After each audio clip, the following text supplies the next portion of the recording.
If you're hearing this, I'm already dead. That's not drama. That's procedure. I filed a sealed copy and burned the rest. I know who has enough reach to make sure I don't walk away from this, and I am not under any illusion about how I rank in that food chain. I'm the courier. I'm the mouth. I'm already accounted for. I am going to tell you what I can verify. After that, I'll hand you the part I can't. The rest of this story comes from one of the men who went inside. I'll call him Kestrel. That is not his name. His voice has been altered. I checked the raw waveform against the altered one. The distortion is real. The structure underneath is human. That matters because one of the things we're going to talk about does not generate a human voice, and you will hear why that detail almost killed everyone in the room when he first tried to tell this on record. Here is what I personally confirmed. On May 9, 1945, while Berlin was still burning at the edges and the Red Army was still moving material east by rail, an Allied Technical Recovery Detachment under a temporary, deniable designation, Special Countermaterial Survey Unit, Western Command, was flown into the city under British cover, not American. The unit did not exist in any published table of organization. It did not have a paper trail and shave. It was ghosted through by someone signing as Bridle. Bridle is not a real name. Bridle is an approvals alias. I've seen it before on other things that officially don't exist. Their stated job on manifest was radiological accounting of suspected heavy water or enriched material abandoned by German weapons programs. That's normal. The Reich had reactor experiments. Everybody wanted that data. Everybody wanted thorium. Everybody wanted cobalt. That part checks. I spoke with a surviving logistics clerk who signed the truck orders for lead-lined containers that never came back. I saw the carbon copies myself. The forms are period correct, ink, paper, serial format, staple corrosion, authentic. The signatures match other forms from that same office. Provenance holds. Now for the part that does not live in any archive. The team was never taken to the documented hour facilities or known reactor experiments. They were driven instead to a block in Mitta that had already been marked as cleared and dead, bombed out. No utilities. No heat signatures on the first pass. Soviet-held zone on paper. British and American boots on the ground in reality. That already tells you how high this floated. Nobody runs mixed access inside a zone like that in 45, unless this comes from the top of the pyramid and sideways through a cutout. You don't risk that kind of incident for scrap metal. You risk that kind of incident for something that can change borders. I have the grid reference they were given. I cross-referenced it with 1945 street maps and 1943 Luftwaffe aerial surveys. On every map from that period, the building at that coordinate is listed as a textile wholesaler, thread stock, dye vats, civilian, no military designation, no SS notation, no research stamp, no taut markings. But here's the fracture. I compared that with an RAF oblique photo from March 45, and there are 6 heat vents on that roof that do not appear on the 1943 survey. You don't add 6 industrial exhaust stacks to a textile warehouse in the middle of a siege. You add them to bleed off heat from machines you aren't allowed to admit you built. Kestrel gave me the internal designation stamped on the bulkhead inside the structure they accessed. Abteilung Dotir, Tiefe Werkstoffkirche. German, obviously. Rough translation. Section 12, Deep Material Church. I thought that was a joke when I first heard it, a nickname, but I pulled a captured OSS cable referring to Werkstoffkirche. It's redacted to hell. I can't see the body of the cable, but the header line is intact. It's real. It circulated in June 45 under British cipher, not American. That means London knew and Washington didn't. At least not first. You're going to hear claims about what was down there. I cannot independently verify the geometry, the behavior, or the physics he describes. I am not qualified to tell you if the math makes sense because some of the math is wrong on purpose. Portions of his debrief were doctored after the fact. I know that because I got both versions. His original statement says 36 meters. The sanitized copy says 3 to 6 meters. That is not a typo. That is deliberate range scramble. His original statement says breathing through the walls. The sanitized copy says steam leak. His original statement refers to a voice with no source. The sanitized copy says crew interpersonal stressor resolved. Now I will tell you why this cannot go through normal channels. Normal channels are already involved. The people who buried this were the people who were supposed to report it. This wasn't rogue Nazis doing occult trash in a church basement. This was a controlled extraction conducted by Allied handlers who understood that what they were pulling out of Berlin wasn't a blueprint, or a war crime report, or a person. It was a system, a working system. You will hear the name they found on it, you will hear how it runs, you will hear what it uses as fuel, and you will understand why this never made it into Nuremberg, and why everyone who has tried to surface it since either vanished, lost time, or came back speaking in clipped, stuttering machine harmonics that don't line up with how the human larynx works. This is not mythology. I don't have patience for mythology. And this is asset control. This is power retention. This is bind, contain, awaken. But said in the dry voice of procurement officers and atomic survey teams. They didn't shut this because it was evil. They tried to shut it because it leaks. And if what I was shown is real, it is still leaking into places where we sleep. I smelled the carrier crate. I'm including that because detail is how you keep lies honest. The crate that came back out of Berlin and got routed through a USAAF field site in Bavaria before it vanished into a black convoy. That crate is still in storage and I stood next to it 2 weeks ago. The wood is post-war. The hardware is not. The hinges have German wartime markings, but the bolts are American spec.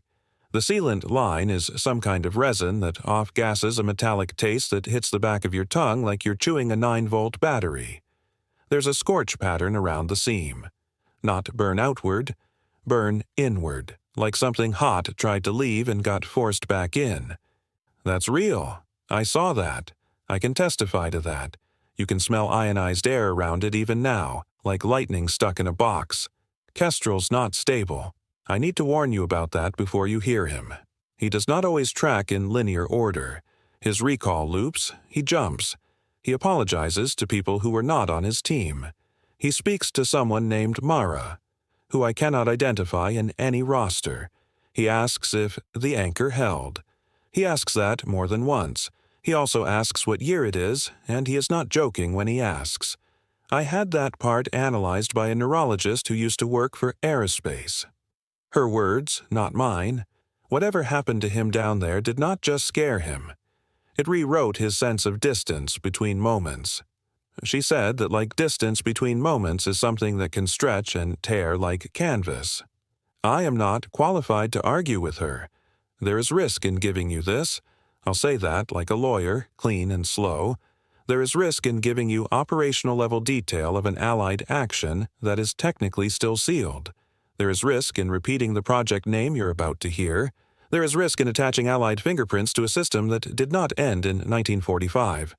I have documentation, not stories, not folklore, documentation, that shows continued interface attempts under NATO cover in 1958, 1963, 1979, 1991, 2003, and 2017. I can prove at least 3 of those. The other 3 look real, but I could not lock them down.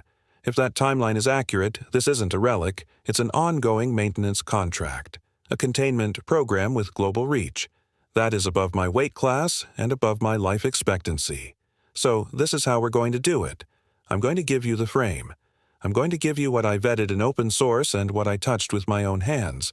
And then I am going to hand you to the only living witness I could still find who actually went below street level in Berlin, stood in front of the machine, and walked back out. You'll hear his memory of the insertion. You'll hear his description of the hatch and the descent and the chamber. You'll hear his account of the thing that spoke to them.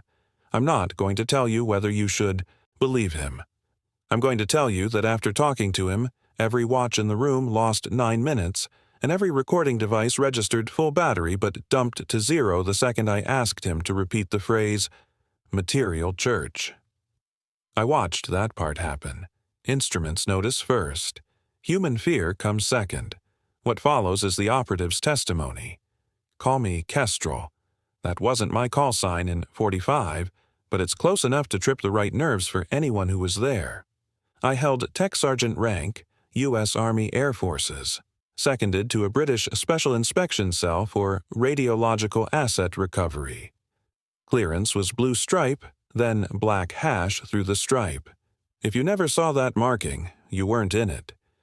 We staged from a field strip near Kassel that did not have a registered name yet. Grid at the time was 51.9N, 9 de Grotter 30E. The airfield was mostly pierced steel planking and stolen German floodlights running off a gas generator that coughed like a dying boiler. The whole place smelled like hot cordite and radiator leak. Our cover story was simple. Western Command wanted all nuclear-adjacent material before the Soviets got their hands on it. Heavy water, beryllium, thorium cakes, graphite stacks, uranium slugs. We were told we'd be looking for anything that clicked above background and anything stamped with Reich Eagle and lightning bolts. We were told this like it was boring, like we were going to walk into a basement, pick up jars, sign for them, go home. Our real brief was not on paper. Bridle delivered it. Bridle wore British rank but no unit patch. Bridle's clipboard had no routing stamp. Bridle's boots were new. That's the detail that stuck. May 1945, and he had boots without mud, without ash, without blood in the seams. Everyone else in Europe looked like we'd been dragged behind a truck. Bridle looked issued 5 minutes ago. He kept saying Section 12. He never said Nazi. He never said German. He said, target site is structurally compromised, spiritually hostile, and radiologically unpredictable. He said spiritually hostile, like it was in a field manual. That was the first wrong note. We went in as 5. I ran survey and readings. I carried a portable ion chamber meter, analog, needle dial, custom shield. I also carried a modified AN/PRC radio with a hardline spool and a throat mic. My job was to log dose, map anomalies, and keep uplink with ground control. I had a sidearm I was technically not rated to carry, but they put it in my hand anyway. M1911, Parkerized, serial filed to nothing. It smelled like burned oil and cold pennies. Wyatt was our EOD. Royal Engineers on paper, but I saw his forearms. He had the rope burns and scar ladder of demolitions, not straight sapper work. Square hands, no tremor. Calm heartbeat even when the generator backfired. He carried shaped charges, low-smoke cord, and a satchel of cutting paste in tin like boot polish. He talked to metal like it could hear him. He called everyone mate except Bridle. He called Bridle sir without blinking. That told me Wyatt knew who signed his pay, and it wasn't us. Ives was linguistics. SOE background, I think. I never got his real story. He had that clipped London voice that makes even lies sound like official minutes. He carried notebooks, soft pencil, and a folding camera. He also carried a suppressed well rod he never mentioned out loud. His job was documentation and interpretation of technical signage. When I laughed at that wording, he didn't laugh back.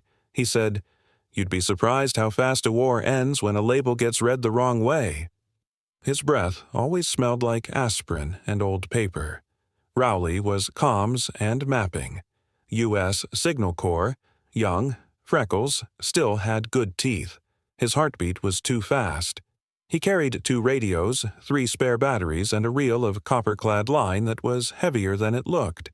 He drew his own maps in grease pencil on acetate overlays because we were told, do not trust provided floor plans. That was also wrong, but none of us said it. He kept chewing on a strip of leather because he said it helped with the taste of metal in the air. I didn't taste metal yet. He said he already did. Instruments notice first. Sometimes the instrument is a kid with too much antenna gear. Last was Pike. Pike wasn't on the manifest. Pike didn't wear rank. Pike carried a canvas medical bag and a satchel that looked like it could take a baby rabbit and a hacksaw at the same time. He said he was there for containment of biological incident. He never said wound. He said incident. I saw a glimpse inside his satchel. Morphine ampules, tourniquets, bone saw, sutures, iodine, priest stole. Not kidding, he had a black stole with a cross stitched in silver thread. When I raised an eyebrow, he said, "Sometimes bleeding isn't just bleeding." His fingernails were scrubbed raw. They smelled like iodine and peppermints. They called us the survey team. We were not a survey team. We were a cleanup crew that didn't know what we were cleaning yet. Human steak. You want to know if I had one? Yes. Her name was Mara. She worked intake records at a stateside depot in Dayton, Ohio. She wrote me every 7 days, exactly, like a metronome. I had a ring in my left breast pocket. Brass, not gold. Gold was rationed. I was going to give it to her on June 1st. We already had a place picked, 2 rooms above a butcher. I can still smell the sawdust and raw fat from that shop. That is what waited for me if I got out. Bridal said the mission would take 4 hours, door to door. That was lie number 2. 4 hours for Berlin in May 1945, with Soviet patrols, sniper pockets, and buildings still collapsing from delayed burns, is fantasy math. You don't promise 4 hours unless you think you control the clock. We were given basic dosimetry tags, little film badges pinned under the collar. We were told to report any skin warmth, metallic taste, luminous bleed in vision, or auditory distortion. We were told that if we experienced latency lag between motion and awareness of motion, we were to speak up immediately. Wyatt asked what that meant. Bridal said, "You'll know it if it happens." That was lie number 3, and that was when Wyatt stopped asking questions. No one signed anything. That was the most wrong. There is always a paper trail in real work. You break into an enemy facility, you log it. You move fissionable, you log it. You so much as pick up a German wrench, you sign for it. This time, nothing. No clipboard, no witness, no chain of custody, no labels. Pike even said, "How do you want samples bagged?" Bridal said, "You aren't collecting samples." Pike didn't like that. His jaw set. When your medic tightens his jaw before you leave the wire, you pay attention. We loaded into a Bedford lorry with blackout covers still taped over the headlamps. The truck bed stank like diesel, cold mud, and old blood. I sat on a crate marked Textilien, Berlin in black stencil. Textiles, civilian, harmless. My boots stuck to something that had dried dark and flaked under my heels like rust. Rowley kept checking his watch. He kept saying, 0537, 0537, 0537, like he was trying to pin the second hand to the face by talking to it. We were told this was a radiological survey. We carried demolition paste, a well rod, a priest stole, and a map no one trusted. That was when I understood. We weren't going to document a site. We were going to enter something our own side did not understand. We were going to walk under a city that was still on fire and put hands on a machine someone else had already decided we would lie about afterward. We were going to tell one story in daylight and live with another story in the dark. Ask for the next beat when you want it. We came in low over Berlin in a C-47 that still had invasion stripes under the soot. Tail number was painted over with primer, but you could see 7 and 4 bleeding through. Pilot never gave a name. He just said, "Hold on to something," and dropped us through haze that tasted like burnt plaster and hot copper. The city under us wasn't a city. It was bone and ash. Black ribs of buildings sticking up at angles like shipwreck spars. Fires still working through basements. You could smell wet brick boiling. When we touched down, it wasn't a proper airfield. It was a straight stretch of boulevard someone had bulldozed clear of rubble and lined with oil drums full of sand. Soviet troops had eyes on us from a block away. You could see the helmets, low and brown, behind a half-standing wall. Bridal walked out first and waved a clipboard and spoke in Russian like this was all authorized. I don't know what he said. I just know we didn't get shot. We transferred to 2 British-marked lorries with blackout curtains wired over the rear. Wyatt banged on the panel twice to signal ready, like he'd done this exact handoff before. I sat facing aft, back to the cab, knees against Rowley's. Rowley kept threading copper line through his fingers and checking his radio. He whispered the call signs under his breath. Section 12 actual, Section 12 shadow, Section 12 downlink. He had never used those phrases before that moment. They were not in any Signal Corps book. The ride in was slow and mean. Every block was choked with brick, glass, snapped tram wire. The war had ended on paper, but not in the street. You could hear single shots in the distance. Not firefights, just clean, solitary reports. Cleanup shots. Pike's jaw flexed every time he heard one. The truck suspension groaned over shell craters filled with rain and ash sludge. Diesel exhaust mixed with plaster dust. I could taste grit on my molars. Tasted like chewing chalk and pennies. We passed 2 Allied checkpoints that pretended not to see the Soviets shadowing us. We passed 1 Soviet checkpoint that pretended not to see us. That meant this wasn't just deniable. This was shared. We were all stealing from the same corpse and pretending we weren't looking at each other's hands. The target block was already taped off with white cloth tied to rebar. Not German tape, ours. Someone had circled the whole ruin and said, claimed. The building itself was 4 stories on paper and 2 stories in reality. The roof had pancaked. Fire had gutted the center.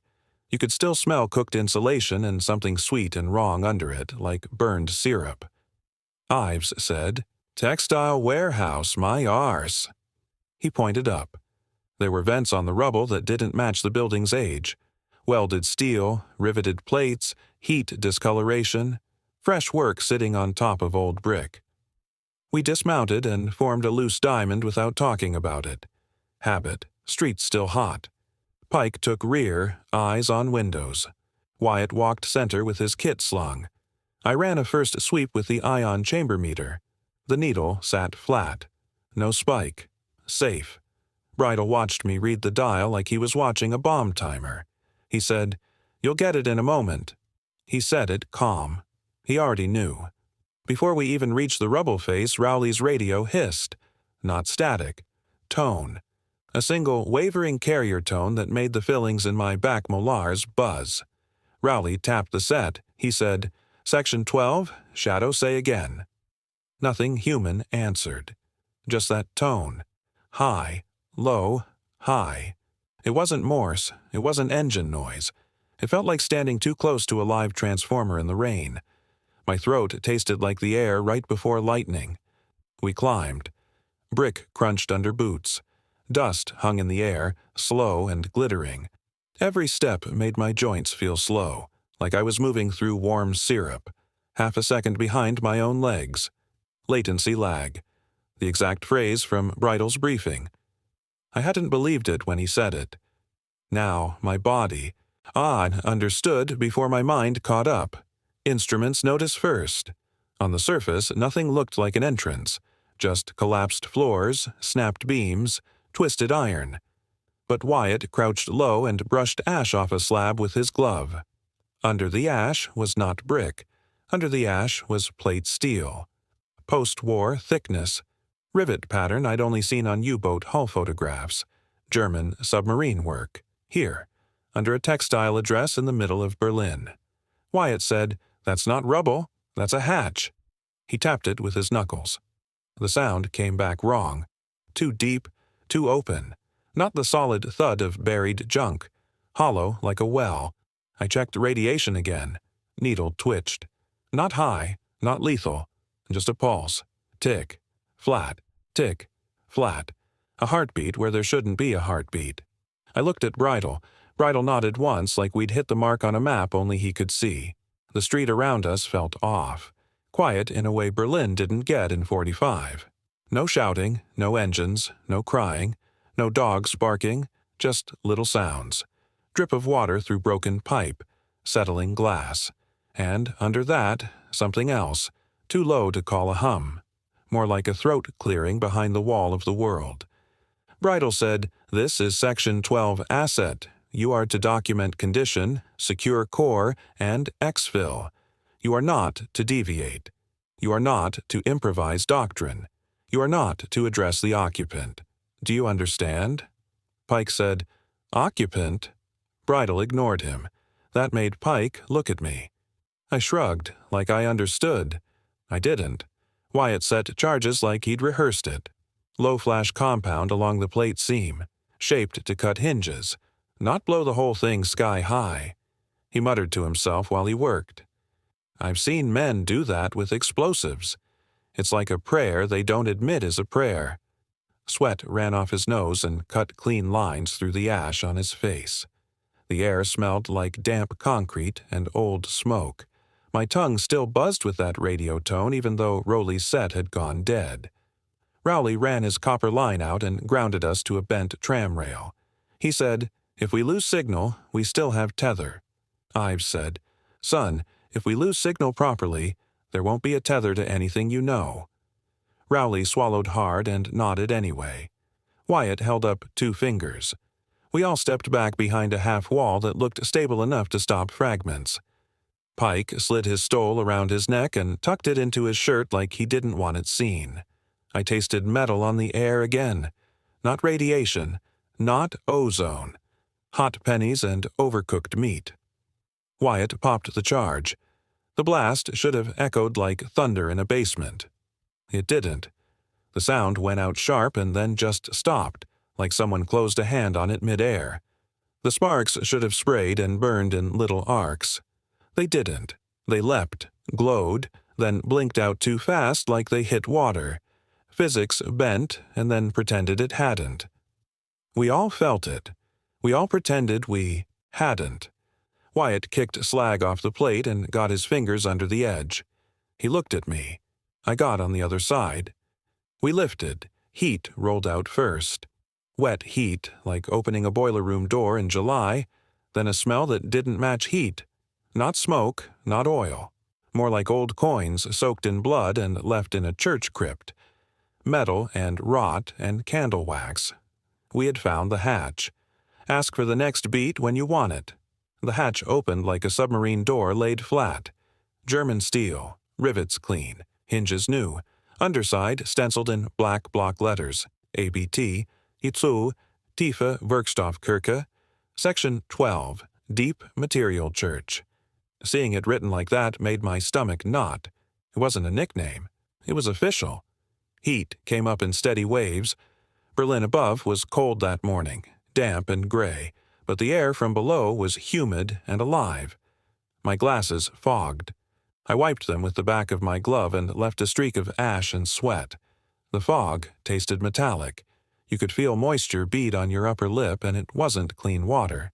It left a film on the tongue like battery acid.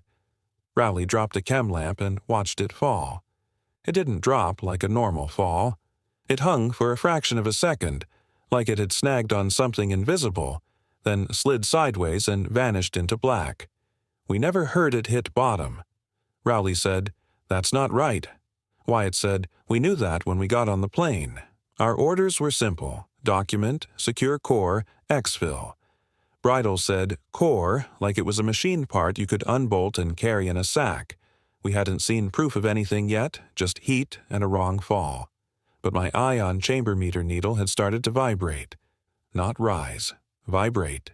Buzzing around 0 like it couldn't decide if there was dose or not. I tapped the glass. The needle shivered like an insect wing. We rigged rope.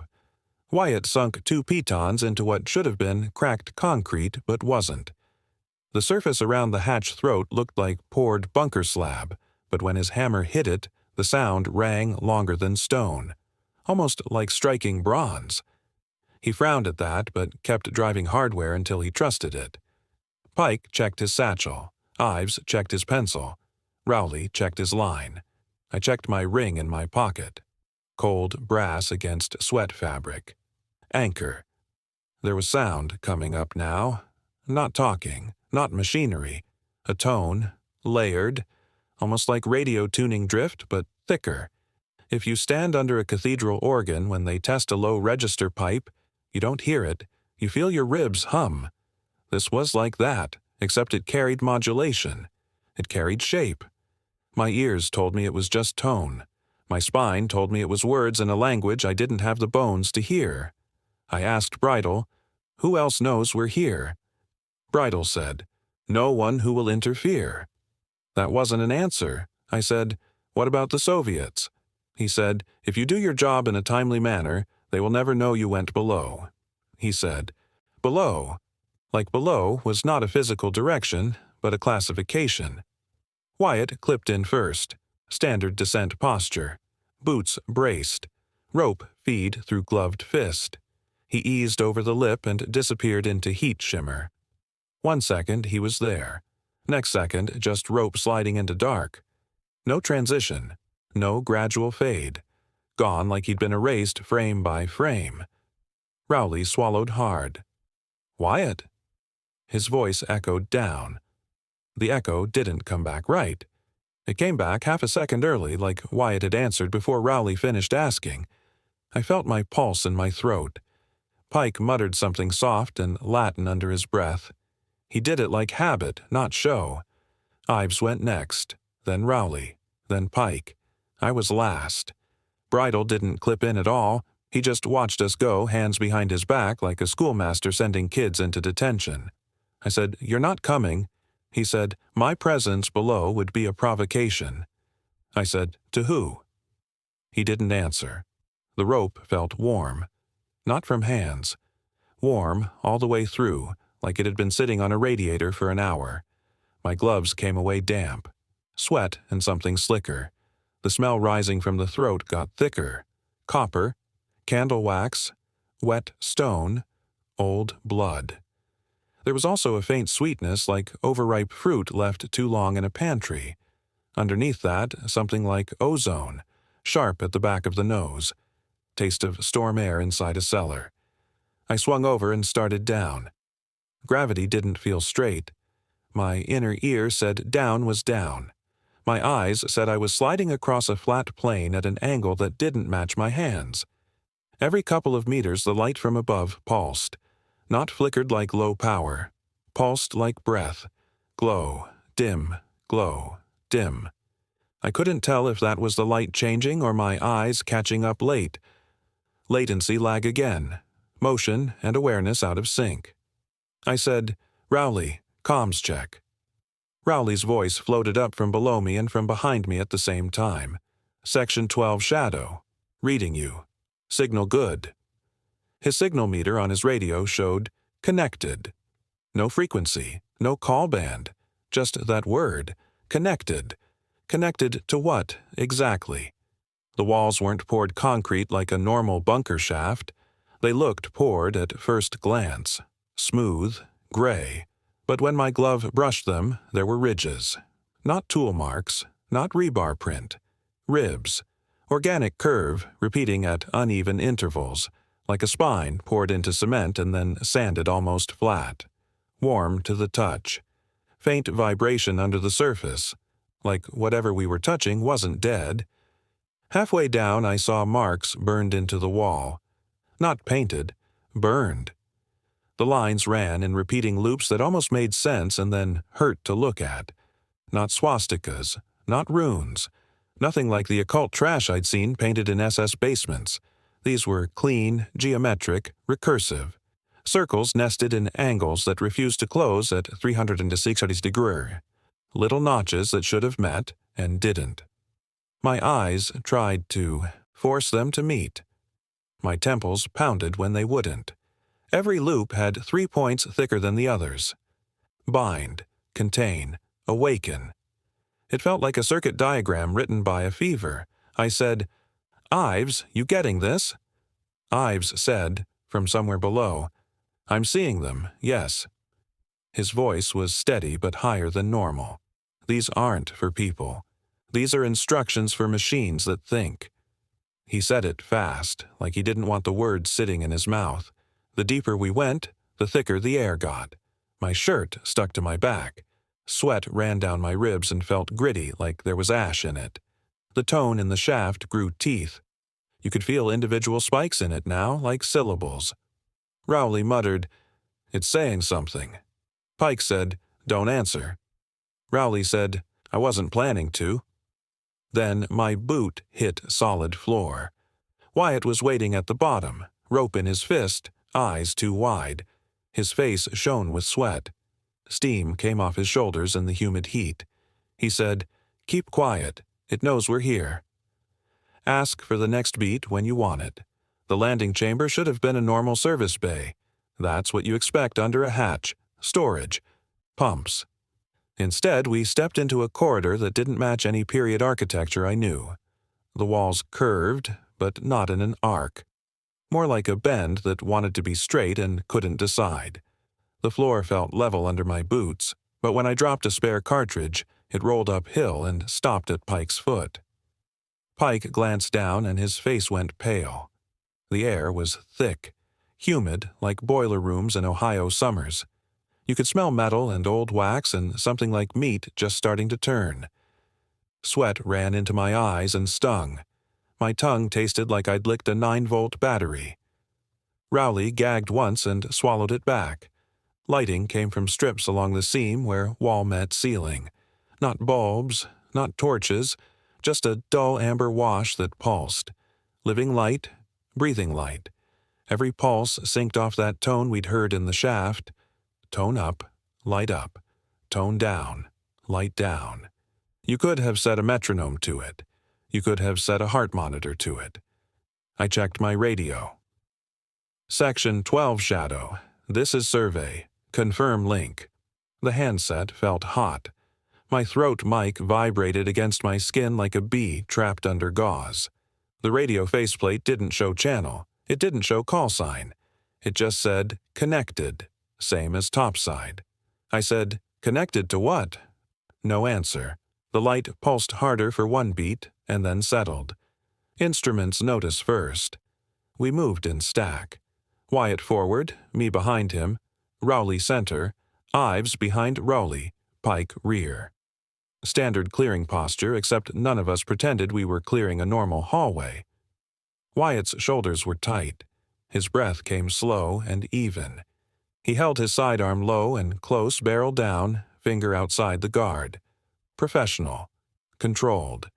Ives had his pistol out too. He kept one eye on. The walls, like the symbols, might shift when he wasn't looking. Those symbols were everywhere now. Burned into what looked like concrete until you touched it and felt that faint living give. Each symbol series ran about shoulder height, repeating every 1.5 meters, always in sets of 3.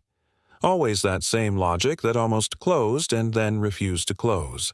Circles that bled into angles that bled into curves that bled into nothing. It was like looking at blueprints for a door you could never open because one hinge sits in another dimension. I raised my camera. The shutter clicked. The film advanced. Everything felt normal. Then, when I looked through the viewfinder, the frames I had just taken were black. I rewound and tried again. Same. The lens was fine. The light was fine. The film was fine. The image was gone. The camera would watch, but it wouldn't keep. That's when my stomach dropped, because that wasn't random interference. That was rules. Someone or something had set house rules.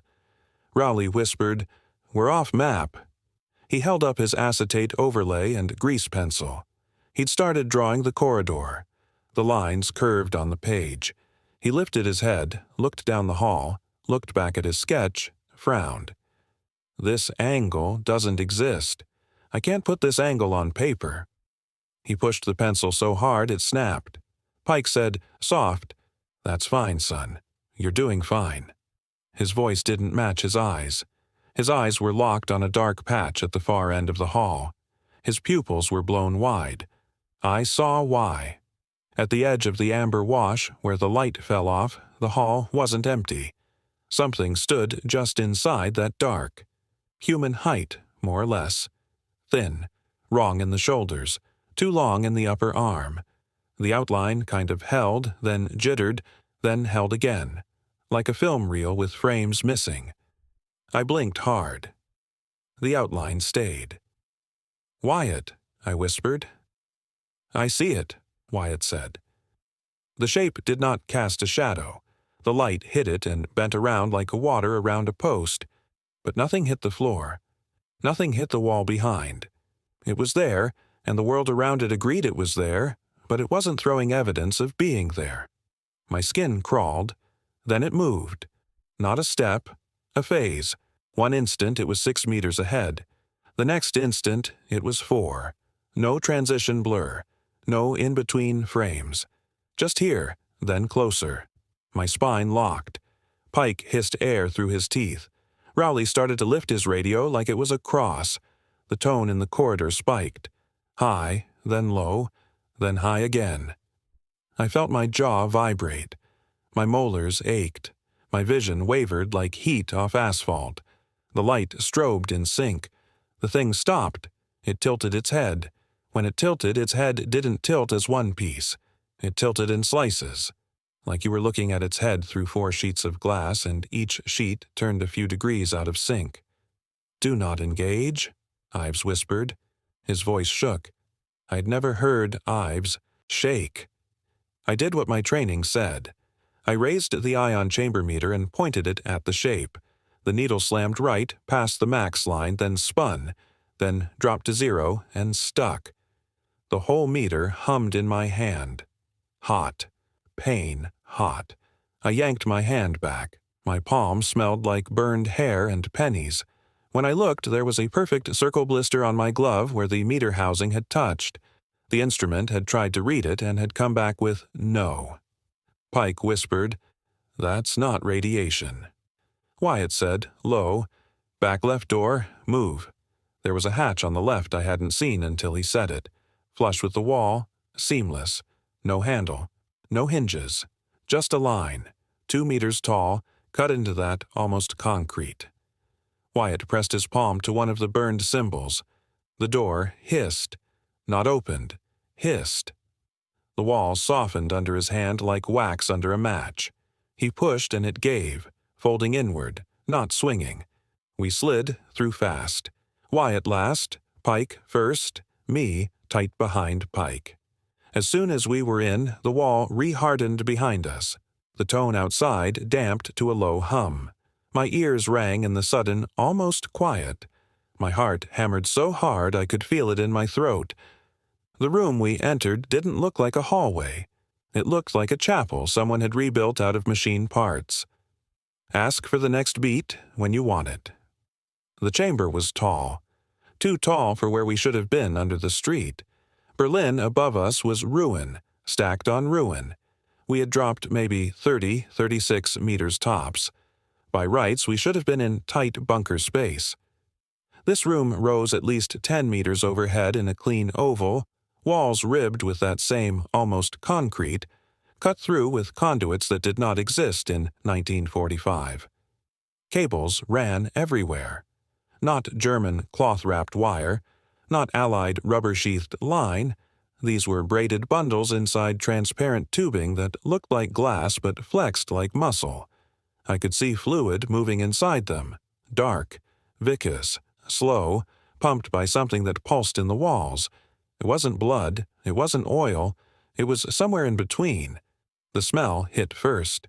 Copper, ozone, hot dust off a transformer coil after a lightning strike. My eyes watered. At the center of the room sat the build. It wasn't a reactor. I've seen reactor sketches, piles, rods, control rods, moderator blocks, shielding. This wasn't that. It looked older.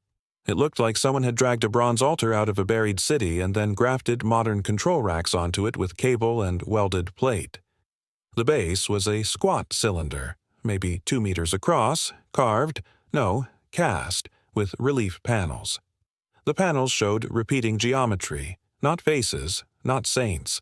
Those same, almost shapes, circles that didn't close, angles that almost met, triangles with 4 corners. The surface gleamed like old bell metal, green-black patina in the cuts, smooth where hands would rest if hands ever rested there. It hummed under the breath tone in the room. Low. Constant. You could feel it through your boots. Bolted onto that bronze base were steel frames, riveted and rough, clearly wartime German work. Stamped numbers, Waffenamt marks, serial plates. You could smell cutting oil and grinder scorch. On top of that, Allied tech, racks that hadn't even hit open field units yet. Vacuum tubes still chalk-marked from acceptance tests. Toggle switches in English. Dials stamped PSI and RPM and neutron flux. You read that right. Neutron flux? English. On a German altar thing in a Berlin basement that supposedly didn't exist. Rowley whispered, "Jesus, Mary." Pike said, flat, "Don't." Pike's voice was glass-dry. We circled the core, close enough to read plates, not close enough to touch. Ives leaned in, wiped grime off a brass placard with his sleeve, and read out loud. Damascus Protocol. Revision 7. Anchor array, primary gate, hands off during active cycle. He swallowed. Hands off is underlined. I wrote it down. My hand shook so bad I had to steady the pencil with 2 fingers. Damascus Protocol. Not German. English. That's not a code name you give a turbine. That's an agreement name. That's what you call a set of rules you make when you're afraid of breaking them. Wyatt pointed at a bundle of those clear tubes feeding into the bronze base. The fluid inside pulsed in rhythm with the room tone. Slow surge, slow draw, surge, draw. There were small, dark, particulate clumps floating in the fluid, clots, little strands breaking and reforming like muscle fiber. Wyatt said, "That's not coolant." Pike said nothing. Pike's jaw had locked again. There were terminals set into the wall around us. 4 stations, equal distance apart like prayer niches. Each had a chair bolted to the floor, steel, with leather straps that had been used and reused. Crack lines in the leather. Sweat stains gone black. Each station had a panel in front of it with toggle switches and a bakelite handset. English stencils, anchor, hold, field integrity, gate pressure, human input.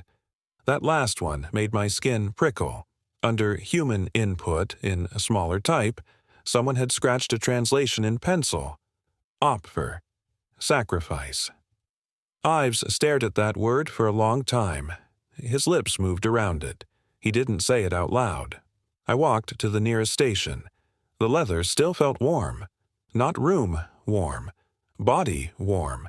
Like someone had just stood up and walked away. There was a metallic smell baked into it. Iron and salt. Under that, iodine. Under that, something like burned hair. Rowley said, "What's it do?" His voice was small. He sounded like a kid in a boiler room. I listened. The hum wasn't random. It had substructure. You know how an engine under load will whine different than idle. This wasn't mechanical strain. This was hold, pressure hold, containment under tension. The way you feel tension in a cable winch when it's holding something heavy over a drop and you pray it doesn't slip. That's what this core felt like in the bones. Like it was braced. Like it was keeping weight off us. Ives said, "It's a lock." Wyatt frowned. "That's a door." Ives shook his head. "No, not a door. A lock, a wedge. Something's pushing from the other side. This is pushing back." He pointed to the Damascus Protocol plate. Protocol, anchor array, primary gate, hands off during active cycle.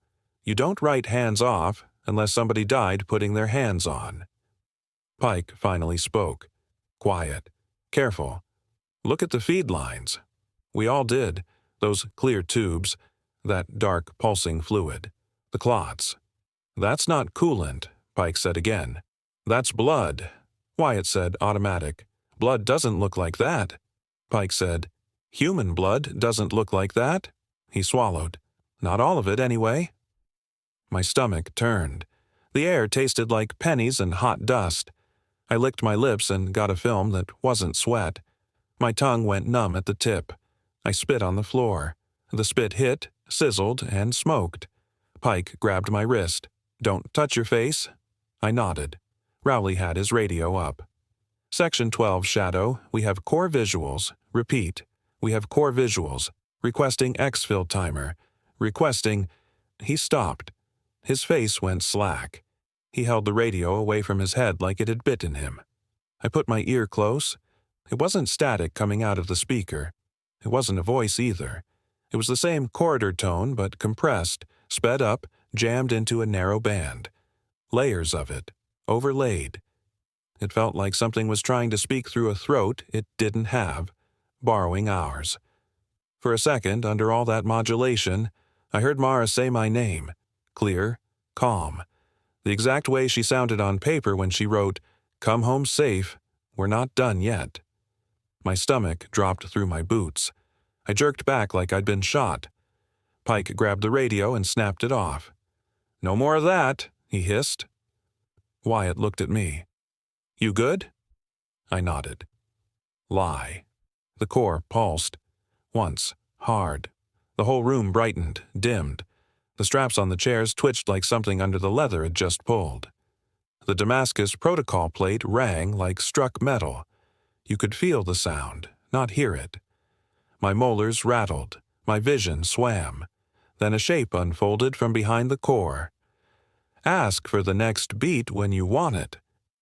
I thought, at first, it was a person stepping out from behind the bronze base. Height about average. Shoulders wrong. Limbs too long above the elbow, too short below. The light bent around it, same as the hallway figure, but in here the bending was slower, like syrup over a stone. I could almost track edges. Almost. It didn't walk. It adjusted position. 1 instant behind the core. Next instant, 3 feet in front of it. No transition blur, no footfall sound, no weight shift. My stomach lurched each time it moved, like missing a stair in the dark. Pike whispered, "Don't break eye. Contact." His voice was barely air. His hand shook around the handle of his satchel. The air smelled sharper now. Ozone and hot copper. My tongue tingled. My lips buzzed. The hum in the room changed pitch, just a hair, the way a generator note changes when you add load. The core sounded like it was straining. Then it spoke. The sound didn't come from its head. It came from everywhere in the room at once, and also from inside my jaw, like someone had wired my teeth as speakers. It wasn't a voice. It was impressions punched straight into the part of the brain that understands intent before it finds words. The closest my mind could render was English, clipped and wrong at the edges. "Hold," it said. "Lock, anchor, agreement." I staggered. My knees almost buckled. My heart hammered like it was trying to punch through my ribs. I tasted iron. Wyatt raised his pistol. The shape was suddenly at his side without crossing the space between. Wyatt froze. The barrel of his pistol pointed at its midsection. The barrel looked short next to it, like the geometry around that thing shrank metal. "Wyatt," Pike breathed. "Down." Wyatt's arm shook. He lowered the gun. Sweat ran off his chin and hit the floor. Each drop hissed like it hit a hot plate. The not voice pressed again. The concepts came in fast pulses. Images. Hooks. "We hold it," it said. "You hold it. Price due."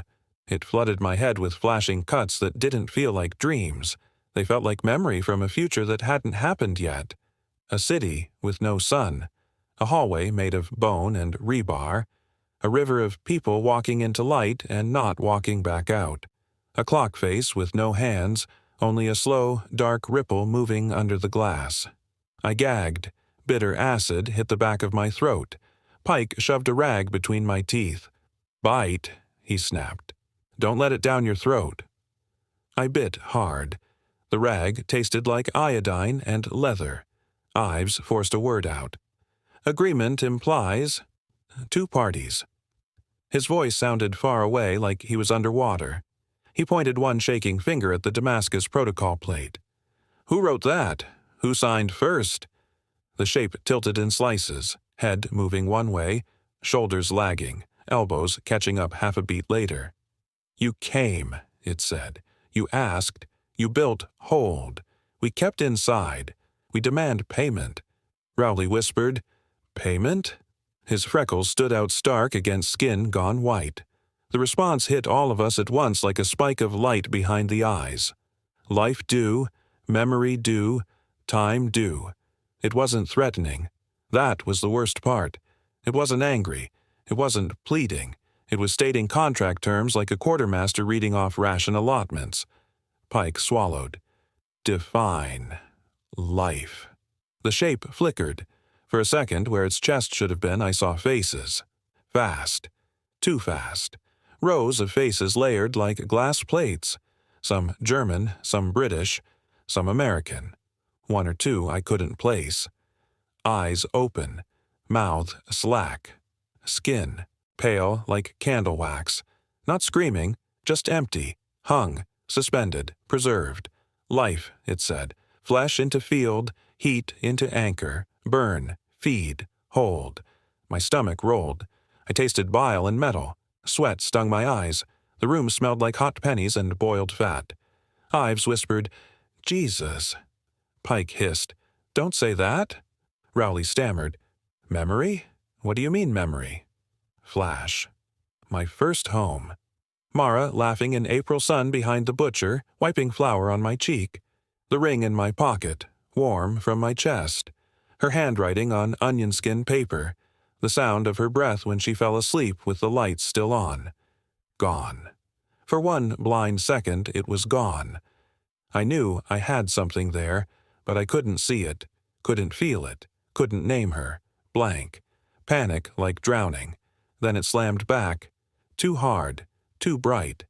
My knees buckled. I grabbed the edge of a steel console to hold myself up. My palm burned. The metal was hot, vibrating like a struck bell. Memory, it said. You pay with what you are. We use it as thread to seal gap. You forget. Whole remembers.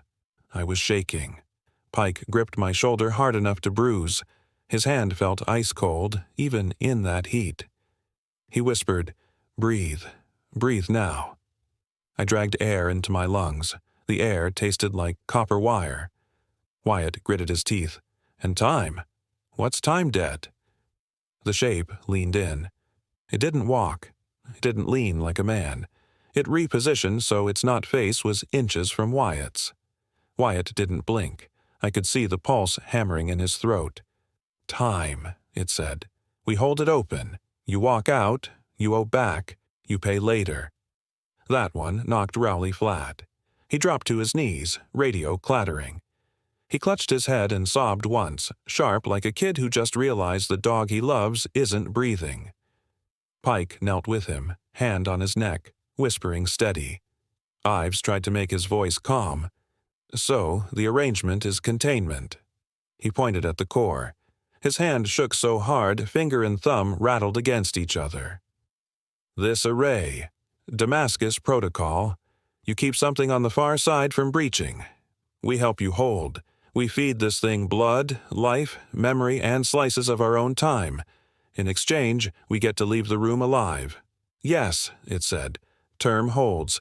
Field integrity at 72. Gate pressure, nominal. Anchor array stable. Payment due. Wyatt whispered, 72 out of what? The thing didn't answer. Or maybe it did and my head refused to translate. Ives licked dry lips. What happens if we don't pay? The room pulsed. Once. Hard. The leather straps on the chairs twitched like something under them strained forward. The braided lines feeding the bronze base surged dark. The hum dropped an octave. My stomach flipped. Breach, it said. Spill. You call it invasion. You call it apocalypse. You call it God. We call it return. My throat went tight. I couldn't swallow. Sweat ran cold down my spine despite the heat. The air smelled like hot dust and meat left out too long. The shape turned, not rotated, turned in slices, toward me. Its not face was inches from mine. I couldn't see eyes. I felt a tension, cold and total, like being pinned by a scope in the dark. You, it said. Anchor marked. You, singular. Me. My chest clenched. No, I whispered through numb lips. It pulsed a packet of meaning straight into my head. An image. Mara sitting on a porch that hadn't been built yet, a child on her lap that didn't exist, sunlight that hasn't shone yet on skin that hasn't aged yet, warmth in my hands that I haven't earned yet, a future, a price tag. You leave, it said. You walk. You pay later. The meaning sat in my gut like lead. I understood then. The deal wasn't give now or die now. The deal was walk out and we take it off you in pieces for the rest of whatever you have left. Years shaved, memories skimmed, body taxed, interest accruing, time debt. Pike whispered, hoarse, "What's the alternative?" "Stay," it said. "Sit. Feed field, no leave." That landed in the room like a dropped shell. It was an offer. Submit and become part of the lock. Strap in, bleed out, be pumped through those clear lines into that bronze altar and burned as fuel to hold the gate, or walk away and accept extraction with penalties. Life tax, memory tax, time tax. Wyatt snarled under his breath. "That's not a deal." His voice shook with rage he didn't bother hiding. The shape flickered. For a heartbeat, I saw my own face layered over its geometry. Older, scarred. Left eye milk white, mouth moving without sound. I jerked back so hard I hit the console. Sparks bit my palm. I smelled my own skin burn. "Price due," it said again. "Field weakening. Term ending. Payment now or breach." The hum in the room wavered. The core pulsed. The straps on the chairs twitched like hands straining against them. The braided lines surged dark, then paled. The air pressure shifted. My ears popped. The light along the walls flickered, then steadied. Something on the far side of that bronze altar pushed back, and the room began to come apart. Ask for the next beat when you want it. Field integrity kept dropping, and the room let us know it hated that. The hum went from deep and steady to sharp and ragged, like cable under too much load. The Damascus Protocol plate rang non-stop. My teeth hurt. My left ear went muffled, then came back, then muffled again, like pressure swings on a climb. The air felt like it was buzzing. You could smell hot copper and burned meat. I saw the first failure in the braided lines. The clear tubing that carried that dark fluid started to pulse out of rhythm. Surge, stall, surge, surge, stall. That wasn't how it moved before. Before it was regular, like a heart. Now it was seizing like a dying pump. The clots in the line started to stretch, thin, snap like pulled taffy. When they snapped, the room jolted. The floor actually shifted under my boots. Not shook, shifted. Like the whole chamber slid 3 inches sideways and then decided it hadn't. The shape in front of us froze mid-flicker. Segments of it hung misaligned for a half second. You could see gaps between slices of its body. Through those gaps there wasn't more of the room. There wasn't anything. Just a dark that didn't read as distance. My stomach lurched like I'd just leaned over a balcony and the balcony hadn't followed. "Field integrity at 63, it said. The not voice was louder now, like it had to burn more signal to be heard. Gate pressure above nominal. Hold, hold, hold. The straps on the 4 steel chairs whipped out like snakes and then snapped tight on nothing. Leather buckles cinched the air.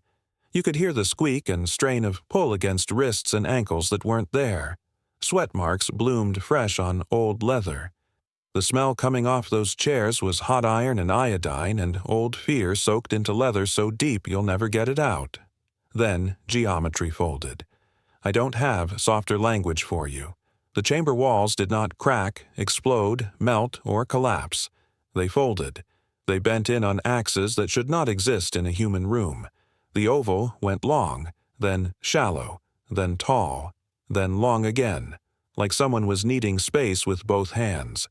The seams where the walls met the floor ran like warm wax and then rehardened offset by half a meter. When they rehardened, the burned symbols didn't line up. The loops that wouldn't close now overlapped. The notches that shouldn't meet now kissed and sparked. Every time 2 of those lines touched, The air popped like frying fat and smelled like lightning hitting bone. My vision tripled. One view of the room, then another, slightly rotated, then a third, lower, like I was seeing from my own knees. All three views were mine. All three were live. I could taste my own throat in 3 different ways. Pike shouted at me. His mouth moved in 3 different places. Only one of them synced with sound. "Breathe now," Pike yelled. "Stay in first view. Ignore the mirrors." I locked on the view that made his voice match his mouth. I forced my eyes to track only that plane. The other 2 views kept flashing in my periphery. In one of them, I watched Pike vomit blood. In the plane I chose, Pike hadn't vomited yet. I decided I liked that plane better. Rowley panicked. The kid spun, brought his radio up like a shield, and started screaming into it. "Section 12, downlink. We are under breach. Repeat, under breach. We need pullout now, now, now." His voice echoed weird. The echo didn't lag. It led. I heard him finish words before his mouth reached them. The radio answered. Not with that corridor tone. This time it answered with a clean, calm female voice that sounded exactly like Mara. "Kestrel," Mara said in my ear, clear as Sunday morning. "You need to move left, sweetheart." I staggered. My throat clenched shut. My chest went cold. "Mara," I whispered. She spoke again. "Left. Door. Now." There was a door. There hadn't been a door. There was a door now, in the wall to my 9 o'clock, where smooth bronze-ribbed concrete had been seconds earlier. Rectangular, steel-edged, with a red wheel handle like a ship compartment. The paint on the handle was fresh. Allied red, not German gray. Condensation ran down the wheel like sweat. Wyatt didn't question. He grabbed the handle. The second he touched it, reality screamed. The scream wasn't sound. It was everything in the room tearing 1 notch off alignment. The chamber snapped tall, then short. The bronze base of the core stretched like taffy and then slammed back, denting its own geometry. The braided fluid lines whipped in the air like severed veins under pressure, spraying dark arcs that steamed when they hit the floor. Where the fluid hit, the floor pitted and smoked and smelled like hot coin and boiled marrow. The shape flickered in and out. For one frame, it was inches from my face again. For another frame, it was 10 meters away and 12 feet tall with too many joints. For a third frame, it had no shape at all, just a smear of impossible depth like looking down a well that goes sideways. My eyes watered blood. Field integrity at 59, it slammed into our skulls. Hold, hold, hold, hold, hold. The core lit.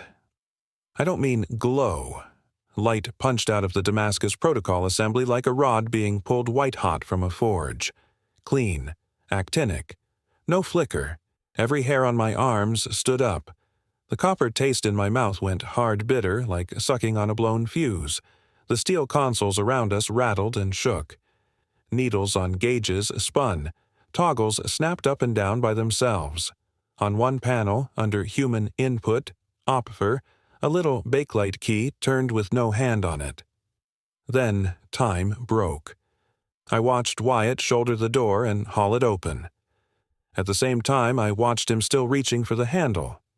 At the same time, I watched him already through on the other side, waving us in, mouth wide, shouting words I hadn't heard yet. All 3 Wyatts were real. All 3 were sweating. All 3 had a burn blossoming on their left forearm like a sunbrand. Skin blistering white and red in a ring. The air pressure crashed. My eardrums blew hot. Fluid sprayed from a ruptured line and hit Pike across the cheek. He didn't scream. He just locked, like someone had frozen his spine. The skin where it hit didn't melt. It smoothed, poreless, pale, like candle wax poured and cooled fast. His cheek lost all texture, no hair, no sweat. Sealed. Rowley fired. I didn't see him draw. 1 second he was clutching the radio. Next second his other hand had his M19 Oilen out and he was emptying rounds at the shape. The muzzle flashes strobed the chamber, but the bullets didn't act like bullets. Two of them turned into clusters of black, oily petals in midair and drifted down like dead flowers. One curved sideways in a clean arc like it had found gravity in a different direction and stuck there, quivering, humming like a tuning fork. The last one vanished. No ricochet, no impact. Gone, like it had been eaten out of the world. The shape remained where it was in one view and also in two other places in the other two views. In one view, it reached for Rowley's shoulder with a too long arm. In another view, it watched with something like curiosity. In the view, with Pike pressed against me, it was inches from my face again. Contact breaching, it said. Payment interrupted. Hold, hold, hold. Then it stopped talking to all of us and talked straight into me. Anchor, it said. You owe. I felt Mara's hand in mine. Warm, solid, real. I felt her thumb rub the inside of my wrist the way she does when I'm shaking. Present tense. Real time. My heart cracked wide. For half a second I saw a porch under Ohio sun again. My ring in my pocket. Safe. My future. It dangled that in front of me like bait. You walk out, it said. We collect later. I nodded. I didn't mean to nod. My neck just did it. The shape phased backward. The hum in the room spiked into a screaming whine. The walls folded again. The chamber stretched so tall the ceiling vanished into dark. My knees buckled. Pike grabbed my collar and shoved me toward Wyatt. Wyatt grabbed Rowley by the strap of his radio rig and hauled. Ives sprinted, face white, jaw clenched, notebook jammed in his teeth, well rod still in his hand. We hit the door. Crossing that threshold felt like being yanked through barbed wire and ice water at the same time. My skin crawled like ants were under it. My teeth ached. My stomach flipped so hard bile hit my tongue. For a blink I couldn't see, couldn't hear, couldn't breathe. Then we weren't in the chamber anymore. Ask for the next beat when you want it. Hard cut. We were topside. No climb, no rope, no haul. One instant I was throwing my weight through that red-handled door with the world folding and screaming behind us. The next instant I was on my knees in daylight on a Berlin street, coughing up bile and black grit. My hands were on broken brick. My face was in cold ash. My lungs pulled cold, real air that tasted like plaster dust, diesel, and burned insulation. The sudden chill made my skin sting. It was still morning. But it wasn't the same morning. The sky had shifted from low gray to a thin clear blue like after rain. There was sunlight angling through smoke. My watch said 0541. Rowley's watch said U620. Wyatt's watch said U314. Pike's watch wasn't running at all. The second hand was ticking, but the hour and minute hands were both pointed at numbers that didn't exist on the face. Between 5 and 6. In the blank space. Like time had slid and left them behind. The hatch behind us was sealed. Not closed. Sealed. The plate we'd blown was back in place like it had never been cut. Rivets flawless. Heat discoloration cooled too. Raw steel. Burn scoring gone. Stencil gone. No seam, no hinge scar, no pry point. Just plate where rubble ought to be. If I hadn't had ash and black grit caked under my nails, I could have convinced myself we'd never gone down. Except for the costs. Wyatt was on his feet, but his left sleeve hung empty from the shoulder down. Clean, no torn fabric, no blood spray. Just a smooth, perfect seal at the ball of his shoulder where an arm should have been. The skin there wasn't skin anymore. It was pale and wax flat, like poured candle in sanded glass. No scar line, no stitches, just termination. His uniform sleeve dangled loose and dark, pinned under the strap of his rig. He stared at the absence. He flexed the hand that wasn't there like he could still feel weight. His jaw worked. He didn't make a sound. Pike had black fluid dried across his cheek where the spray hit him below. Down here, in daylight, it had set into that same smooth wax finish. Half his face was him. Half his face was sealed, poreless, no hair, no color shift. The line down his nose was surgical straight, like someone had grafted mannequin to human. His left eye on the sealed side was wrong now. The iris had gone from brown to flat gray like spent metal. The pupil didn't dilate in sunlight. It just stayed a static pinhole. When he blinked, that eye didn't wet. The lid moved, but the surface under it didn't shine. Rowley tried to talk and choked. His throat worked. His mouth moved. No human sound came out. Instead, his throat speaker, the little mic rig he wore for radio, vibrated on its own and produced a flat, clipped machine tone. Link, link, link. Over and over. The words weren't his voice. They were perfect, cold, synthetic. He panicked. He clawed at the mic. Wyatt grabbed his wrist with his one remaining arm and held him. "Leave it," Wyatt rasped. "Breathe through it. Leave it." Rowley sobbed, silent. The throat unit kept repeating, "Link, link, link." Ives was on his back, staring up at the sky, breathing fast. I leaned over him. "You good?" He blinked. His pupils tracked me. He nodded once, then he said very calmly, "I don't know what year this is." "It's 1945, I said. He shook his head. "No, I know that. I don't know what that means." He swallowed hard. "I remember 1939. I remember 1941. I remember this morning. But 1942 is gone.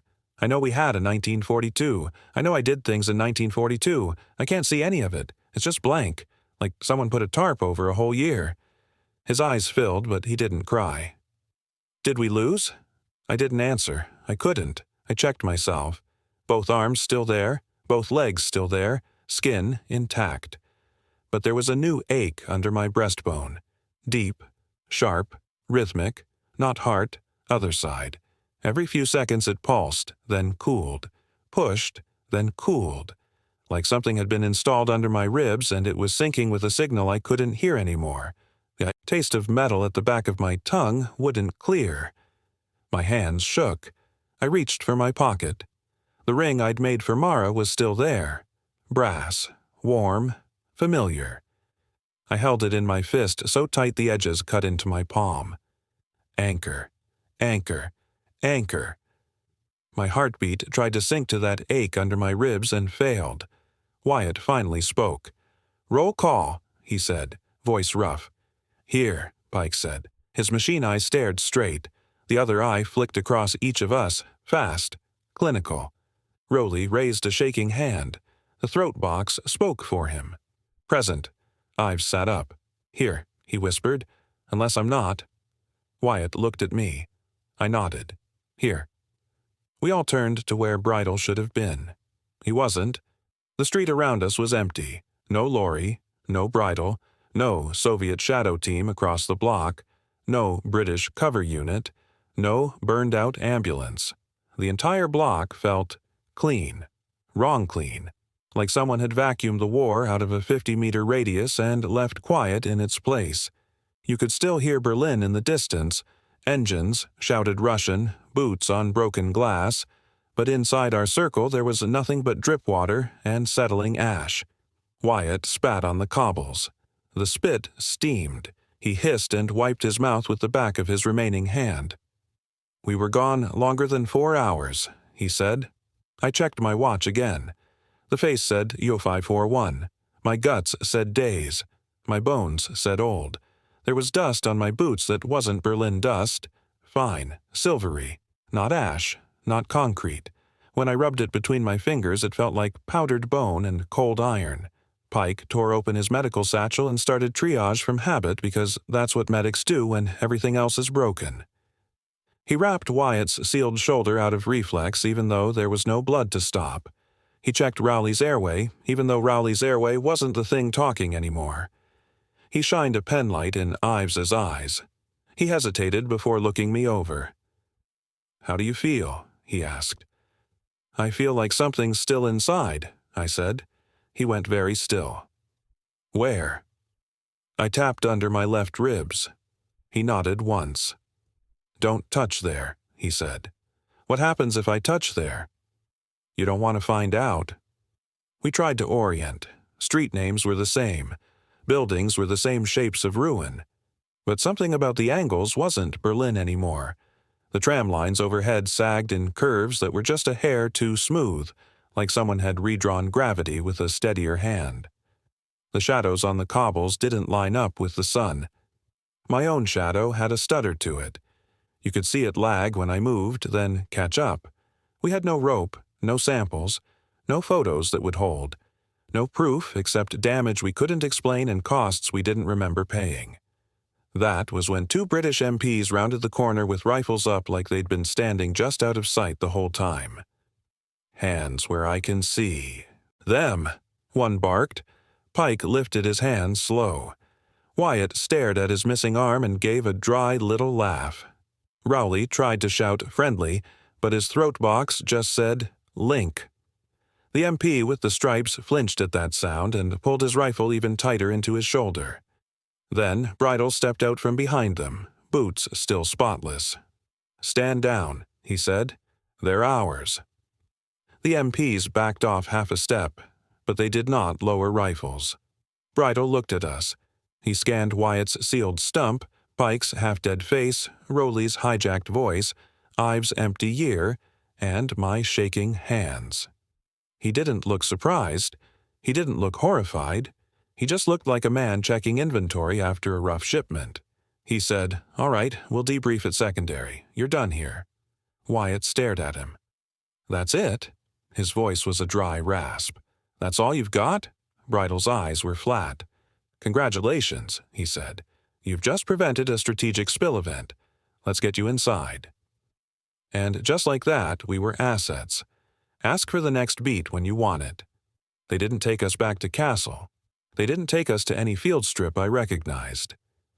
We were blindfolded in the truck, standard hood, canvas, smelled like oil and salt and old sweat. The ride felt long, but the light under the hood changed too fast for distance. Sometimes you could feel sun heat through the fabric. Sometimes it went cold in seconds, like we'd gone underground. No way to map turns, no way to count. When they pulled the hoods, we were in a reinforced room with whitewashed brick walls, a single green-shaded lamp bolted to the ceiling, and a table with rounded corners like they expected thrash. The air smelled like bleach, cigarette smoke, and the faint, sour edge of fear sweat that never leaves a room like that. My mouth was dry. My tongue still tasted like hot copper. There were medical officers waiting, not frontline medics. Lab coats, clean nails, wireframe glasses, no unit patches, no names on the coats. They moved like engineers, not like doctors. Clinical interest first. Comfort maybe later. They separated us into stalls with canvas dividers. You could still hear through.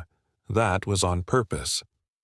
A doctor with a clipped English accent and a voice like a dentist said, "Tech Sergeant, please sit."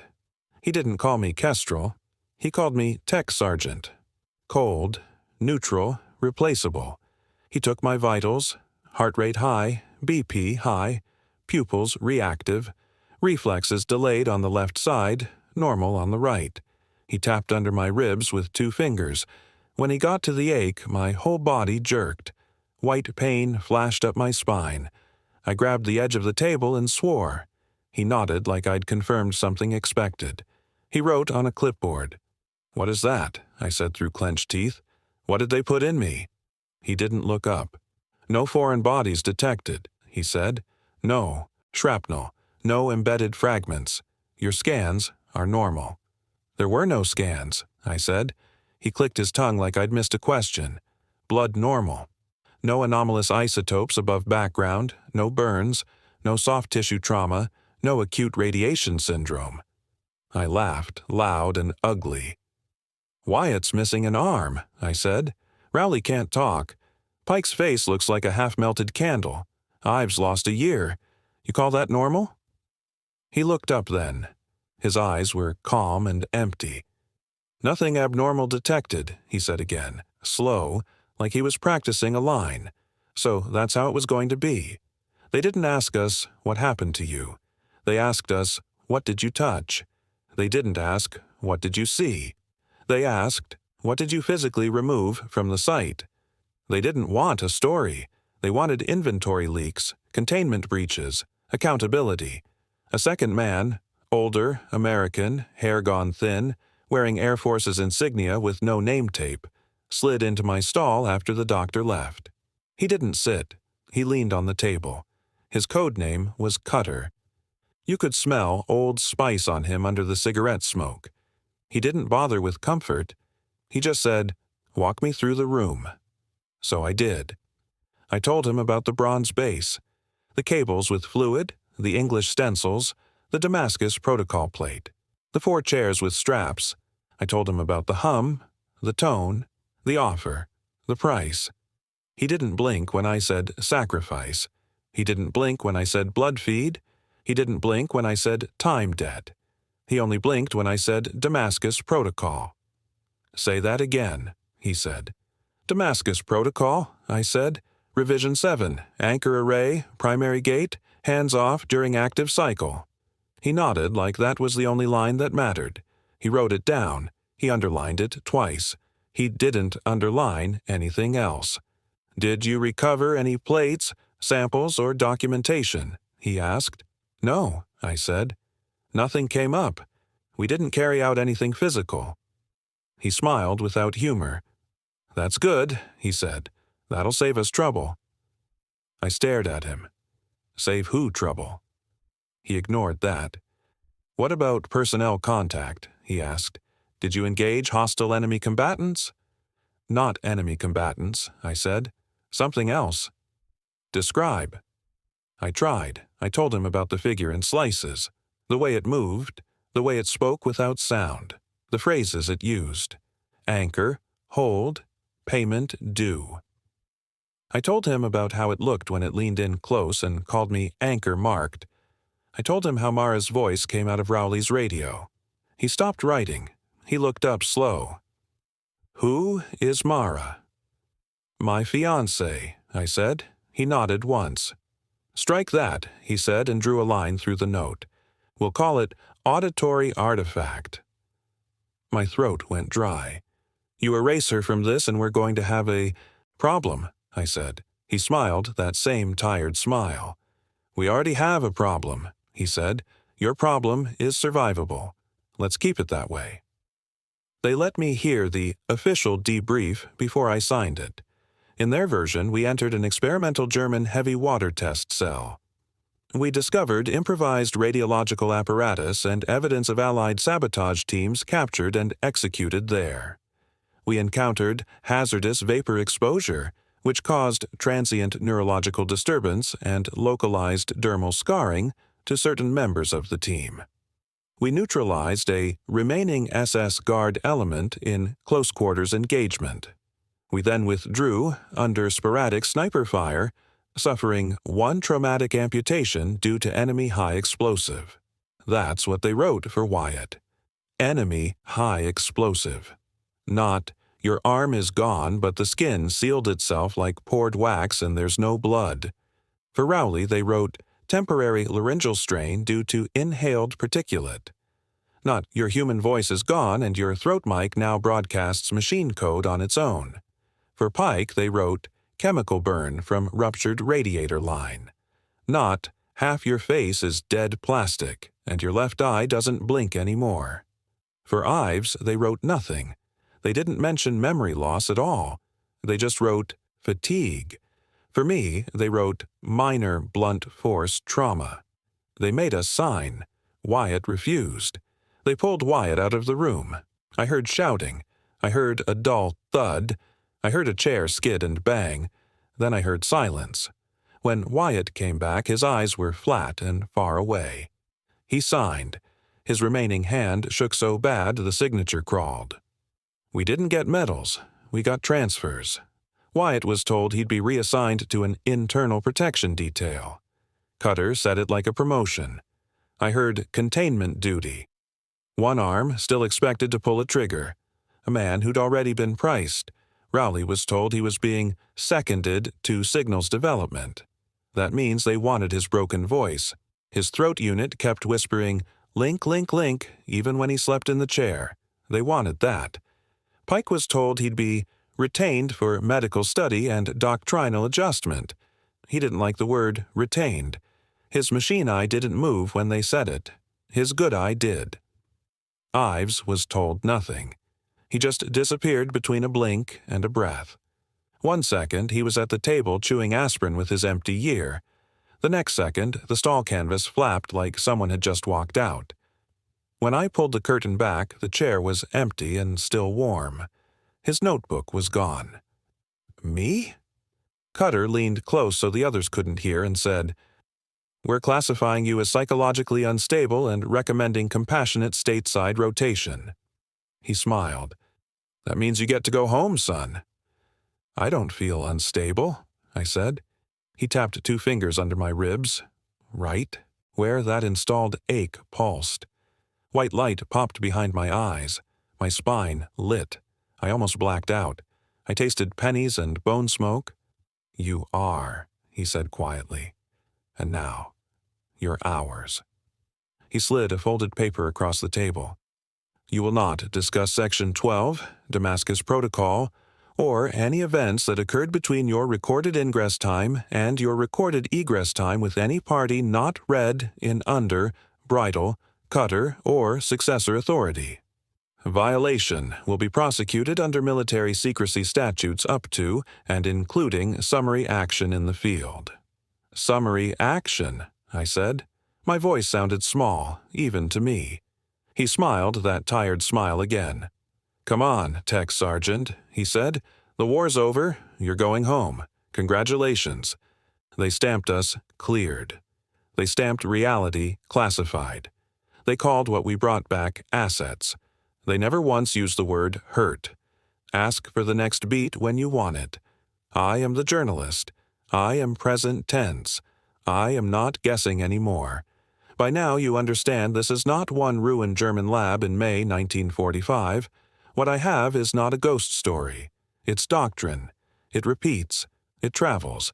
It gets upgraded. It changes flags, but not purpose. I've traced it across decades and uniforms.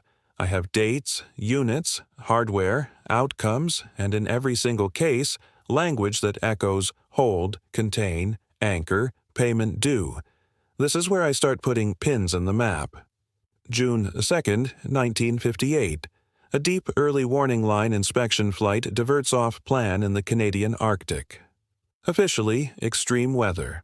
Unofficially, USAF inspectors from an unlisted polar materials group are put down near an abandoned DW line radar node that had been marked inactive, power failure.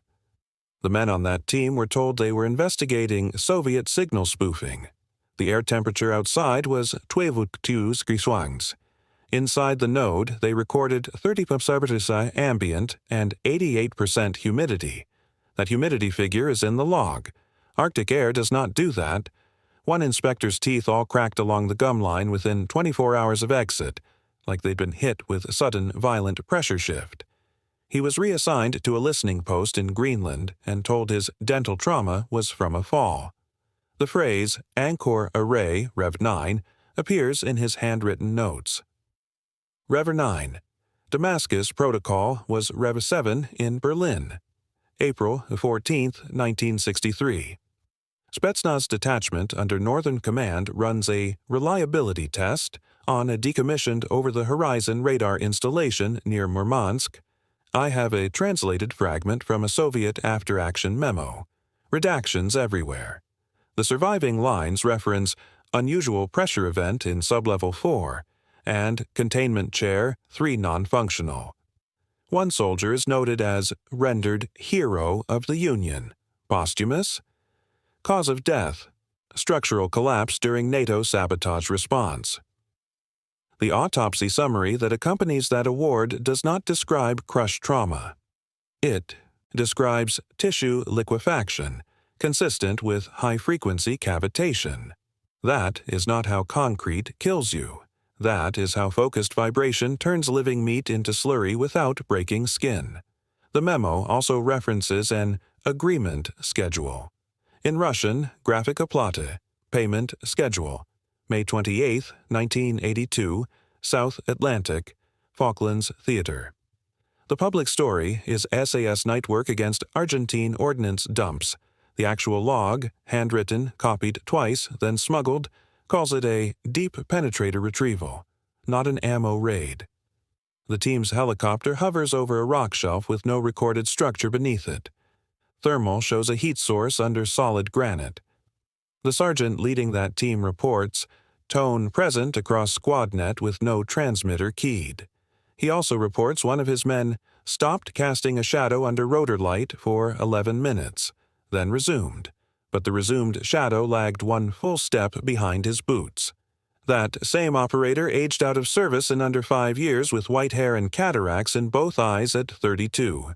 His file is stamped "compensated in advance." I have that stamp on photocopy.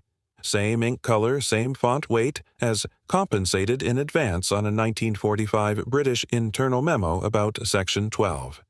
September 9, 1979. North Atlantic SOSUS node. A Navy hydrophone array built to listen for submarines hears something that is not acoustic. The operator of record logs signal presence as modulated carrier, not cavitation, not prop noise, not mammal vocalization. He writes down 6 phrases exactly as he hears them through headphones: hold, field integrity, payment, human input, gate pressure, anchor. Those exact words. Word for word. 34 minutes later, he suffers a seizure. Post-event, EEG shows frontal lobe burn patterns like high-voltage arc damage, but no external contact. He is discharged medical, wrapped in NDAs, and reassigned as a contractor to a facility in the desert with no water for 600 miles in any direction. His debrief summary uses the phrase Damascus Series Array, Maritime Variant. October 21, 1991. A forward commo relay at the edge of Basra is listed as hit by indirect fire. The men actually stationed there tell a different story off record. They say their radios started returning their own voices out of sync, answering questions before they asked them. They say one corporal walked outside the wire to answer a call on a channel that wasn't in his net. They say when they pulled him back, his left arm below the elbow was smooth-sealed like candle wax. No blood, no trauma, just gone, exactly like Wyatt. Their battalion surgeon calls it shrapnel amputation. The corporal's file says he died of infection. 3 witnesses say he didn't die. He was flown out alive, sitting upright, whispering, "Link, link, link," in a machine tone with a throat mic that wasn't turned on. February 12, 2017. A NATO training audit in Eastern. Turkey diverts 4 personnel to evaluate heat signatures in a decommissioned munitions tunnel. The tunnel in question was poured in the 1970s. Satellite ground-penetrating radar shows a cavity beneath that pore that extends another 30 meters down, with geometry that refuses to solve on standard imaging software. One of the 4 auditors never comes back. The other 3 return with synced nosebleeds and identical crescent scars under the left ribs. The scars look surgical. They are all in the same place, the same depth, the same arc. Follow-up medical scans show no foreign bodies detected. The official line is food poisoning and dehydration. Internal emails use a different phrase, anchor mark confirmed, X3. Same hum, same language, same payment model, same refusal to document injury as injury, same reassignment of survivors as assets, not patients. This is doctrine. This is a shared containment effort that moved from Berlin in 1945 to the Arctic in 1958, to Murmansk in 1963, to the South Atlantic in 1982, to Basra in 1991, to eastern Turkey in 2017. The flags change, the handlers change, the rooms don't. The machine changes version numbers. Damascus Protocol Revision 7 in Berlin. Revision 9 in the Arctic. Maritime Variant in the Atlantic. Series Array in the desert. Anchor mark in Turkey. The phrases evolve, but the verbs stay the same. Bind, contain, awaken. Here's what that means in plain language. There is something on the other side of that gate. It is always pressing. It is always testing. We are not trying to open it. We are trying to hold it shut. We think we're jailers. We're not. We're wedges jammed in a door that is already opening. Every time one of these teams goes down, bleeds in, gets priced, and comes back missing parts that don't bleed, the door buys another hour. And this isn't secret in the way you think secret works. This is not one black book in one vault. This is standing policy across governments that would happily accuse each other of war crimes on the floor of the UN. They will still trade technicians on this. They will still share readings. They will still swap anchor marks like baseball cards if it means the door holds for one more quarter. This is already global. This is already doctrine. This is already now. Ask for the next beat when you want it. I am still present tense. You're in the room with me. The lights in this room keep flickering, not random. Pattern. On for 2 seconds, off for 1, on for 1, off for 1, on for 3. I mapped the pulse. It's the cadence of those burned symbols in the shaft wall. Bind. Contain. Awaken. The fixture above my table hums the same way the Damascus Protocol Corps hummed in Berlin in 1945, and we are not in Berlin, and it is not 1945. My watch is wrong. It says 12:07, then 12:07, then 12:07, then jumps to 12:14 like time skipped a page and filled it in later. My laptop clock does not match my watch. My phone clock does not match my laptop. I am not in a Faraday cage. I am not in a bunker.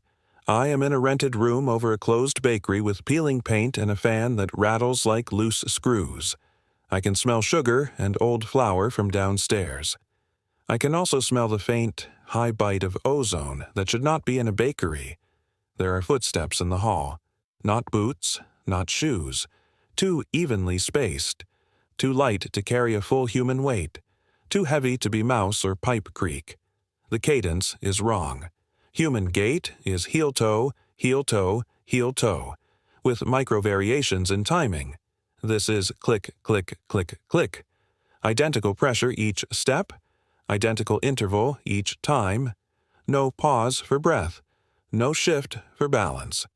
Like a metronome with weight on it. The fan trembles with every click even though the clicks are outside the door and the fan is 2 feet from my face. The air tastes metallic. I can taste pennies and static on my tongue like a switchyard before storm break. My molars buzz. My left ribs ache where Kestrel said they put something in him. I was not there in 1945. I can still feel that ache now, pulsing under my ribs in the same place he tapped. I am alone in this room, but I am not alone. My recorder just glitched. The battery read 84%, then it read 0% and shut down. When I popped the housing, it was warm, like it had been running full draw under load for an hour, even though I had it on for 6 minutes. The SD card smells faintly of hot copper and candle wax. In the corner of the desk, next to my notes, sits a brass ring. I did not bring that ring into this room. The brass is dull and worn. You can see file marks on the inside where someone hand-shaped it from scrap. The metal is not gold. Gold would have popped on a pawn scale. This is softer, cheaper. The edges are smoothed from thumb rub. It is exactly the way Kestrel described the ring he made for Mara in Dayton, Ohio, May 1945. I have never met Mara. Mara died years ago. According to Cutter's falsified debrief, Mara does not exist. The ring is warm. When I touch it, I hear her voice. Not in my ears, in my jaw, in my spine. "Come home safe," she whispers. "We're not done yet." The exact line Kestrel said she wrote to him every 7 days like a metronome. Her voice is calm, real, present tense. I have audio of her voice from a 1944 Red Cross morale recording, and it matches down to cadence and breath catch. I ran waveform overlay. It matches. She is in this room. She has never been in this room. The footsteps in the hall stop outside my door. The light flickers in symbol cadence again. Bind. Contain. Awaken. Something presses on the other side of the door. The cheap wood bows in, then relaxes, then bows again. Not like a fist, like pressure, like a hand spread flat and patient. The handle doesn't turn. The doorframe creaks. The air pressure in the room drops. My ears pop. My eyes water. The brass ring in my hand goes from warm to hot, then cools like someone took heat out of it from the inside. My left ribs pulse hard. Once, twice, 3 times. The pulses sync with the light. I can feel something under my ribs answer back. I'm breathing fast now. My mouth is dry. There is a metallic film on my tongue like I've been chewing a blown fuse. The ozone smell is stronger. Under it is another smell. Hot dust, candle wax, boiled coin. The Damascus Protocol smell. The Section 12 smell. The smell of the room we are not supposed to know exists. The door bows one more time. The wood fibers creak like bone under strain. Then I hear it, not with my ears, with my teeth. Hold, it says. Lock. Anchor. Payment due. It is not talking to Kestrel anymore. It is talking to me. It is talking to you. You are in the room now. You heard this. You can't unknow it. That's how payment starts.